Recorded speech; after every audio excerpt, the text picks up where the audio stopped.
So welcome to Coping for Caregivers 101. That's what we call it. My name is Carol Schwartz. I am a mother of a 21-year-old young woman with JDM, and she was diagnosed at 15. I'm also a licensed clinical social worker. I'm also a caregiver, so that's why I'm presenting today. Coping for Caregivers. As a caregiver, you really have to take care of yourself.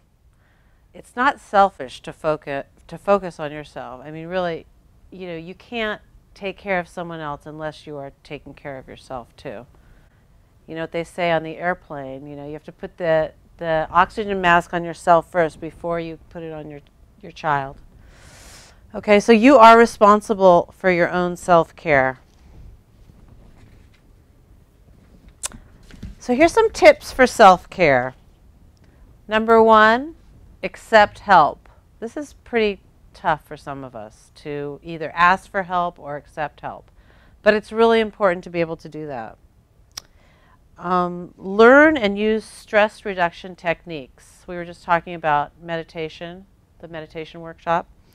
Yoga, Tai Chi, reading, hiking, anything that you find relaxing is really important to do on a regular basis. Attend to your own health care needs. A lot of parents and caretakers end up getting sick themselves if they don't take care of themselves. Come on in, it's okay. Oh, we got a whole new group coming in. Welcome. We're just talking about tips for self-care. Okay, how caregivers really need to take care of themselves, right? Okay, get proper rest and nutrition.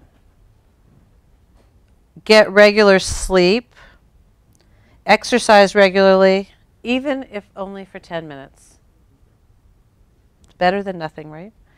Take time off without feeling guilty.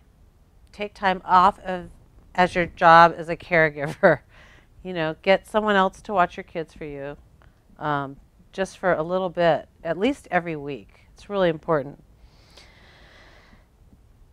Participate in nurturing activities, such as reading a book or taking a warm bath or doing something for yourself. Seek and accept the support of others. Like I mentioned at the beginning, it's really important to be able to let other people help you out.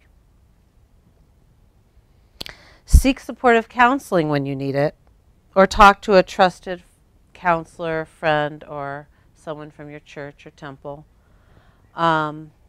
We all need people to talk to, and it can be very lonely to be a caregiver, and it feels like a big burden. So it is really a good idea to have someone you can talk to, at least a friend or someone that you feel like you can just vent to. Identify and acknowledge your feelings. You have a right to all of them. Prevent back injury if you're lifting a child. I know that my daughter was 15, and I had to literally help her get dressed when she was first diagnosed, and she was, that's hard to be toting around a 15-year-old. And definitely make sure, again, to sleep enough.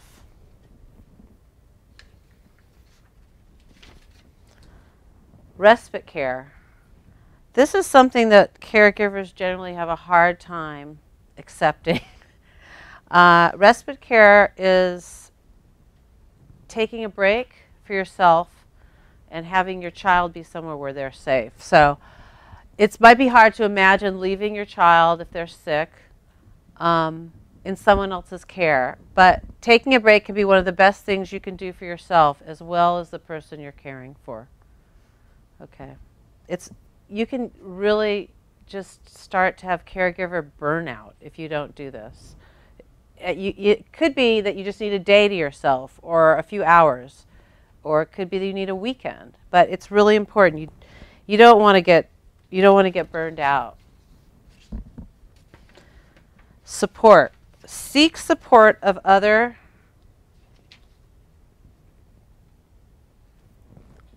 parents, grandparents, caregivers. Here are some good options.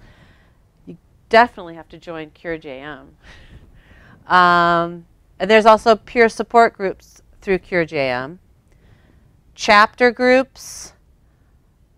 You could also join a support group at your hospital, local hospital, community, and make friends with other parents you meet through CureJM or on your own, or other caregivers.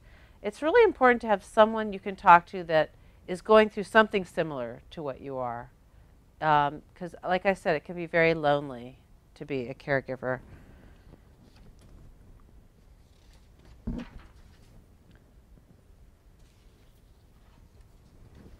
Take action. Being part of the solution can be good for you and your child's mental health. And here are some ways you can make a difference participating in research, either at the conference or find studies through the, once again, the curejm.org. And then raising funds and finding ideas is, I found that when my daughter was first diagnosed and it wasn't very long before we found CureJM, that by getting involved, it felt like I had something I could do that was proactive, aside from taking care of my daughter. It was really helpful to find people that I could talk to, but also put my energy into something like raising money to help find a cure. It made me feel hopeful. Know the red flags for when you need help. Seek support, possibly professional support, when you noticed these red flags. Feeling overwhelmed or constantly worried. Feeling tired too often. Getting too much sleep or not enough sleep. Gaining or losing weight. Becoming easily irritated or angry. Losing interest in any activity that you used to enjoy. Feeling sad or especially tearful. Having frequent headaches, body pain, or other physical symptoms.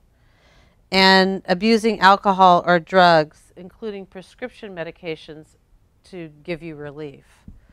So these are, a lot of these are signs of depression, and a lot of people that are caregivers do become depressed.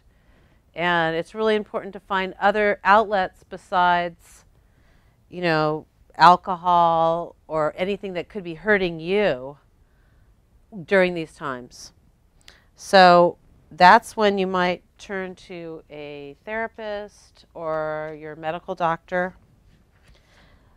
I don't have a slide on this, but what I wanted to say, another thing is that it's really important for caregivers to nurture their relationship.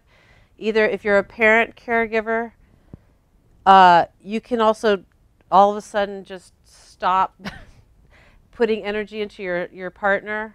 Or even if you're a grandparent, you can just get so focused on the child that you sort of let everything else go. And that's really not a good thing to do on so many levels.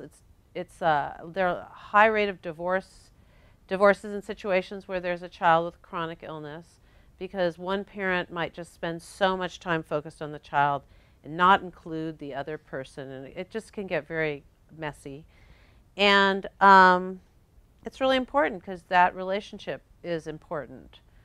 Also to take some time, not only for yourself, for your spouse, but also for your children that don't have the chronic illness, right? And then it's really important to keep up your social life so that you don't just isolate and spend all your time thinking about this illness that your child has. Here are some resources for you. Oh, sorry. That could be helpful. And we're going to have questions after we're finished with the live stream, unless anyone has a question right now. Just a general question. So remember, it's really important to take care of yourself as well as your chronically ill child, grandparent, grandchild or charge of whatever kind.